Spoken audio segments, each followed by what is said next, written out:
पोपट कंपाउंड के बाद जो फॉरेस्ट का एक एरिया है उसमें बहुत सारे कम झोपड़े हैं। स्ट्रक्चर देकर अब पीएपी देकर बहुत जल्द से जल्द अगर कोई रास्ता खुल सकता है तो वो रास्ता। बड़ी समस्या हमारे कुडार में, कुडार 35 साल से विकास नहीं हुआ। इसके लिए भी हमारी जद्दोजहद चल रही है कि कमर्शियल वालों को भी, हमें किसी भी व्यापारी हमारे यहाँ के सालों से, इतने साल उन्होंने हम लोग के साथ में हैं, और उन किसी भी व्यापारियों को भी कोई नुकसान ना हो, उनका यहीं पे पुनर्वसन हो। और उनके शिफ्टिंग का भी एक बड़ा प्रश्न है, तो उसे कैसे देखते हैं? बात सही है, 1300 से ज़्यादा स्ट्रक्चर बाधित हो रहे, किंतु एकनाथ शिंदे साहब जब मुख्यमंत्री बने, जाके अखे मुंबई को सीसी रोड की संकल्पना लोगों को मिली। आज 1 मई से पहले ये जितने हमारे सीसी सड़क जो बनाने हैं वो काम पूरे हो जाएंगे। और आप बसेस भी आते तो घंटों उनको तपती धूप में उन बच्चों को खड़ा रहना पड़ता है। ये बात आपकी एकदम सही है कि कुडार के लोगों के स्कूल के बच्चों को बसेस आधा 1-1 घंटा रुकती है, तो बड़ी गाड़ियाँ जब आती है, हमने बीच में इसका भी प्रयास किया था कि ये जो बड़ी व्हीकल्स हैं इनको रात को और ट्रांसपोर्टेशन का। नमस्कार, सुप्रीम समाचार में आप सभी का स्वागत है। आज हम बात करेंगे डिंडोसी विधानसभा की तमाम समस्याओं को लेकर के। ऐसे में बातचीत करने के लिए हमारे साथ में शिंदे सेना के शिवसेना नेता वैभव भड़कर हमारे साथ में हैं। वैभव जी, हमारे चैनल में बहुत बहुत स्वागत है आपका। जी शुक्रिया। वैभव जी, डिंडोसी की सड़कों पर चलना अब कहीं ना कहीं मुश्किल हो गया है। कहीं सड़क लगातार बनाने के काम तो चल रहे हैं, लेकिन देखा जाए तो जो सड़कों का निर्माण है, क्या सही मायने में पूर्ण रूप से हो चुका है? कब से ये चल रही है? बहुत सारी देखिए, आज हमें ये समस्या दिख रही है, इसमें कोई दो राय नहीं है कि आज चलते समय तकलीफ़ें हो रही है, किंतु आने वाले 15-20 दिनों में, मई महीने से 1 मई से पहले ये जितने हमारे सीसी सड़क जो बनाने हैं वो काम पूरे हो जाएंगे। और आप अभी तकरीबन देखोगे, सेंट जॉर्ज स्कूल से लेकर रमेश होटल तक का रास्ता तो पूरा हो गया। उसके बाद के पोर्शन का कुछ सीवरेज लाइन, गैस लाइन वगैरह का, वो सब उसके वजह से थोड़ा लेट हुआ है, पर वो काम पूरा हो रहा है। आज कुडार में जो सीसी रोड की ज़रूरत आज से बहुत सालों पहले थी, मुख्यमंत्री एकनाथ शिंदे साहब जब मुख्यमंत्री बने, तब ये कहाँ पर जाके अखे मुंबई को सीसी रोड की संकल्पना लोगों को मिली। आज के बाद 10-15 साल तो हमें उस सड़कों को देखने की ज़रूरत नहीं पड़ेगी। आज बड़ी ट्रैफिक समस्या से एक हम लोगों को समाधान मिल रहा है।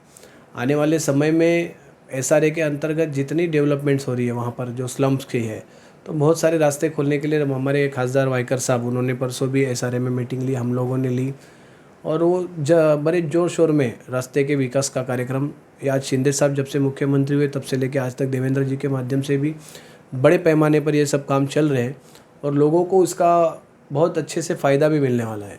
आज आप देखने जाओगे, आज अप्पापाड़ा कुडार विलेज को कनेक्ट, जिस तरीके से कनेक्टिविटी से हमें तकलीफ़ होती है जाने में, आज आप मालाड रिजर्वायर से जो कांदिवली लोखंड वाला रास्ता जाता है, वो रास्ते के नोटिसेस बढ़ चुके हैं, वो रास्ते के एनेक्स्चर बन चुके हैं, और कुछ ही दिनों में 50-60 घर हटाने से अगर हमें एक अच्छा रास्ता मिल जाता है, फॉरेस्ट का भी एनओसी का प्रोसेस में भी पूरा एक तकरीबन पूरा हो गया, उस दिन के मीटिंग में बताया उन्होंने, तो बहुत ही जल्द वो रास्ता हम अप्पापाड़े को कनेक्ट कर रहे हैं। तो इसकी वजह से क्या होगा, कल तक अप्पापाड़े से डायरेक्ट कनेक्टिविटी बाहर कोई नहीं थी। हमें अगर अप्पापाड़ा से नीचे जाना है तो कुडार विलेज होते ही हमें मालाड स्टेशन वाया जाना था, और अभी आने वाले समय में हमें सीधा गोरेगांव एक कनेक्टिविटी मिल रही है, और डेढ़ साल में हमें तकरीबन कांदिवली से एक कनेक्टिविटी मिल रही है। तो यहाँ बोरीवली साइड जाने वालों के लिए भी रास्ता खुल रहा है, यहाँ पे गोरेगांव साइड जाने वालों के लिए भी रास्ता खुल रहा है, और तकरीबन अब ये मेरे ख्याल से 50% के ऊपर ये सारे जो काम, पेपर वर्क्स जो कहे जाएंगे हम लोग, वो पूरे हो गए हैं। बताया जाता है कि कुल 1376 जो है जो संरचनाएं हैं, यानी कि घर है, हाँ, वो प्रभावित हो रहे हैं, लेकिन बहुत सारे लोगों को अपात्र भी किया गया है, और उनके शिफ्टिंग का भी एक बड़ा प्रश्न है, तो उसे कैसे देखते हैं आप? देखिए, इसमें 1300 स्ट्रक्चर जो आप कह रहे हैं जो बाधित हो रहे हैं, ये बात सही है, 1300 से ज़्यादा स्ट्रक्चर बाधित हो रहे हैं, किंतु वो जो हमारा अभी आप कहेंगे मच्छी मार्केट का एक रिक्शा स्टैंड का कॉर्नर है, वहाँ से लेफ़्ट टूवर्ड आप जब लोखंड वाला जाओगे तो वहाँ पे बहुत बड़ा स्लम है, वो स्लम में वो उतने मैक्सिमम स्ट्रक्चर अफेक्ट हो रहे हैं। उसके बाद उधर से आप राइट टूवर्ड पोपट कंपाउंड तक जाओगे तो उसमें प्रभाग क्रमांक 42 के 38 के दोनों तरफ के स्ट्रक्चर उसमें प्रभावित हो रहे हैं। किंतु पोपट कंपाउंड के बाद जो फॉरेस्ट का एक एरिया है उसमें बहुत सारे कम झोपड़े हैं, और 49 स्ट्रक्चर कुछ अफेक्टेड है उसमें, और 49 स्ट्रक्चर देकर अब पीएपी देकर बहुत जल्द से जल्द अगर कोई रास्ता खुल सकता है तो वो रास्ता है। एक वहाँ से कम हमें कुछ इमरजेंसी में बाहर जाने के लिए, फायर की गाड़ियाँ बीच में जब आग लगी थी तब अप्पापाड़ा नहीं पहुँच पाई, तो ये सब सिचुएशन से बाहर निकलने के लिए एक ईजी रास्ता हम लोगों ने वो ढूंढा है, और उसके ऊपर जल्द से जल्द काम, मेरे ख्याल से आने वाले 6 महीने के अंदर वो काम पूरा हो जाएगा। अच्छा, शिफ्टिंग का जो प्रश्न है, एक बड़ा प्रश्न है, लोगों के बीच में है। लोगों को कहीं ना कहीं अपनी रोजी रोटी छिन जाने का भी डर सता रहा है कि हम कहाँ जाएंगे और कहाँ रहेंगे। कहीं लंबा भेज दिया गया तो फिर कहीं ना कहीं दिक्कतें आएंगी। तो उसके लिए वैभव भटकर की क्या भूमिका होगी? देखिए, जो रेसिडेंशियल्स लोग हैं, जो यहाँ के रहीवासी हैं, रहीवासियों को इसी जगह पर किसी भी हाल में हम लोग पुनः प्रस्तापित करेंगे। आप पोईसर नदी के समय में आपने देखा रहेगा, मेरा आंदोलन आप सबको ज्ञात है। मैंने उस विषय को कभी छोड़ा नहीं और लोगों को यहीं पे पुनर्वसित किया। कई लोगों का कहना था कि उनको टेम्पररी भेजते हैं, यहाँ पर टेम्पररी देते हैं, वहाँ पर। बोला कुछ नहीं होगा, होगा तो परमानेंट होगा और यहीं पे होगा। और मैंने MMRDA से हम लोगों ने घर दिलाकर यहाँ पे लोगों का पुनर्वसन किया। आज उस समय की ये परिस्थिति थी जब हम लोग सरकार में नहीं थे, विरोध में थे, तो भी हमने काम उस तरीके से किया। आज शिंदे साहब हमारे साथ में हैं और शिंदे साहब गरीबों के लिए काम करने में विश्वास रखते हैं, उनके लिए काम करने वालों को सराहते हैं। तो 200% यहाँ के किसी भी व्यक्ति का मलाड या अपापाड़ा के बाहर पुनर्वसन नहीं होगा, रेसिडेंशियल का यहीं पर होगा। और कमर्शियल के लिए भी हमारी जद्दोजहद चल रही है कि कमर्शियल वालों को भी हमें, किसी व्यापारी हमारे यहाँ के सालों से, इतने साल उन्होंने हम लोग के साथ में हैं और उन किसी भी व्यापारियों को भी कोई नुकसान ना हो, उनका यहीं पे पुनर्वसन हो, इस तरीके से अलग अलग रास्ते हम लोग कोशिश कर रहे हैं। पर अगर जहाँ पर व्यापारियों को भी प्रस्तावित करने का विषय आता है तो महानगर पालिका का जो सब उनके जो नियम हैं, उन नियमों के अंतर्गत स्क्वायर फीट को एक एवरेज 15,000 रुपया एक स्क्वायर फीट को दिया जाता है। उस हिसाब से जिसका जितना बड़ा गाला है, जितना एरिया है, उस हिसाब से मैक्सिमम 300 स्क्वायर फीट तक तो उनको पैसा दिया जाता है। तो ये 225 स्क्वायर फीट तक उनको पैसा मैक्सिमम जो एरिया है उसका दिया जाएगा। तो वो भी एक उसमें प्रावधान है, पर उसके ऊपर जाना नहीं है। हमें उनका पुनर्वसन यहीं पे करना है। और मैं आपको आपके माध्यम से कहना चाहूँगा कि किसी भी हाल में यहाँ का कोई भी व्यक्ति का बाहर पुनर्वसन नहीं, यहीं पर होगा। और वैभव जी, एक और भी सवाल है। कई बार मैंने चैनल पे कुरार की सड़कों की समस्याओं को मैंने दिखाया। लोगों ने कहा कि पिछले 10-12 सालों से लगातार इसी तरीके की समस्याएं बनी हुई हैं कि सड़क एक बार बनती है, दोबारा किसी ना किसी बहाने से कोई अदानी के लोग खोल देते हैं, या पानी की पाइपलाइन को या सीवर लाइन को लेकर के। ये एक वन साइड में ही क्यों काम नहीं होता है? देखिए, पहले ये जो कंक्रीट के स्ट्रक्चर बने, कंक्रीट के रोड नहीं बनते थे, डांबर के रोड बनते थे।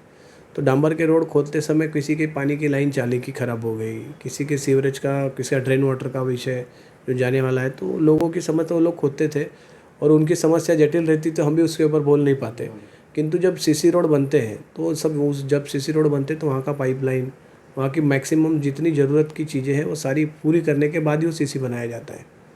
और फिर भी अगर अभी अपने यहाँ पे रोड पूरी तरह से विकसित हुए नहीं, DP के हिसाब से रोड कोई भी बना नहीं अपने इधर, तो जब अभी ये DP के हिसाब से रोड बनेंगे तब सीवरेज लाइन वगैरह जितनी सारी चीज़ें हम लोग मैक्सिमम वो सारी चीज़ें तकरीबन कुरार तक पूरी की हुई है। उसके आगे जो आने वाला रमेश होटल से इस तरफ आने वाला रास्ता है, उस पर अभी वो प्रोसेस में है। आने वाले समय में जल्द से जल्द सीवरेज लाइन भी डालकर पूरी हो जाएंगी। कई लोगों के ऐसे भी मत है कि कहते हैं कि जो हैवी व्हीकल है उसकी वजह से ज़्यादा ट्रैफिक होती है, कि हैवी व्हीकल को कहीं ना कहीं दरकिनार करना चाहिए या टाइमिंग उसके लिए अलग लगाना चाहिए, क्योंकि स्कूल बसेस भी आते हैं तो घंटों उनको तपती धूप में उन बच्चों को खड़ा रहना पड़ता है। आपके विचार क्या है ऐसे? देखिए, सबसे बड़ी समस्या हमारे कुरार में, कुरार 35 साल से विकसित नहीं हुआ, विकास नहीं हुआ। आज रोड के तरफ हम लोग देखते हैं, किंतु आप जोगेश्वरी देखो, आज बाजू में लोखंडवाला देखो, ये सब इनके विकास हो गए, इनके स्लम वहाँ पे हट गए। आज हम लोग कुछ भी चीज़ करते हैं, हमारे यहाँ पे इतना रश है, इतनी रश है और इंफ्रास्ट्रक्चर हमारा कम पड़ता है। आज सबके पहले घर सबके सिंगल थे, आज सबके घर डबल हो गए। तकरीबन आप कुरार विलेज रमेश होटल से ही पकड़ो, आप आओगे अप्पापाड़ा तक तो आपको सब डबल हुए मिले। यानी जो हमारा इंफ्रास्ट्रक्चर सिंगल के लिए भी नहीं था, आज हम लोग डबल, लोक संख्या उतनी बढ़ गई है, उतने भाड़ोतरी है, जैसे भी लोग हैं। पर लोगों की मदद करना अपना काम है। हम लोग जहाँ पर बैठे हैं यहाँ से लोगों की मदद ही कर सकते हैं और वो करना ही पड़ेगा। मैं या और कोई भी हो, वो करना पड़ेगा, हमारा काम है वो। किंतु इंफ्रास्ट्रक्चर कम पड़ रहा है, इसमें कोई डाउट नहीं है। DP खुले नहीं, रास्ते खुले नहीं, जो लोगों को करने चाहिए थे लोगों ने प्रयास तभी कम किए। इस वजह से आज आज हम लोग प्रयास कर रहे हैं और ये DP खोलने की कोशिश पिछले 2 सालों से मैं जब कंटिन्यू मैंने इस सब चीज़ों का फॉलोअप लिया है। सबसे पहले पत्र उन सबके DP प्लान के साथ मेरा सबमिशन एकदम प्रैक्टिकल चीज़ें रहती है, हर चीज़ का रिमार्क्स लेकर मैं कहता हूँ, तो उन लोगों अधिकारियों को भी वो चीज़ माननी पड़ती है कि हाँ ये ऐसा ऐसा है, ये इसी से हो सकता है। वो हर चीज़ हमने व्यवस्थित तरीके से फॉलोअप ली, इसके लिए अभी इतने स्टेज पे हम लोग आए हैं। और ये बात आपकी एकदम सही है कि कुरार के लोगों के स्कूल के बच्चों को बसेस आधा आधा 1-1 घंटा रुकती है, तो बड़ी गाड़ियाँ जब आती है तो हमने बीच में इसका भी प्रयास किया था कि ये जो बड़ी व्हीकल्स हैं इनको रात को अब ट्रांसपोर्टेशन का के लिए बुलाया जाए, किंतु उसमें भी व्यापारियों को तकलीफ़ हो जाती है कि उनको जो माल लगने वाला रहता है या जो कुछ ट्रांसपोर्ट नहीं दे पाता है तो उनके बिज़नेस पे इफ़ेक्ट होता है, या समय पे इनडायरेक्टली लोगों को ही वो चीज़ नहीं मिलती। तो ये हो रहा है अभी मेरे ख्याल से। जब रोड्स के काम हमारा जो आपके परी होटल से लेके अपने बुआ साली मैदान तक, जब वो होटल रोड्स का काम पूरा हो जाएगा तो ये भी समस्या हमें तकलीफ़ नहीं देगी। जी हाँ, ये थे हमारे साथ वैभव भड़कर, जिन्होंने बड़ी बेबाकी से हमारे सवालों के जवाबों को रखा। बने रहे हमारे साथ। इसी तरीके से हम और भी लोगों से आपको लगातार रूबरू कराएंगे और आपकी समस्याओं को जनप्रतिनिधि और नेताओं के समक्ष रखेंगे। नमस्कार।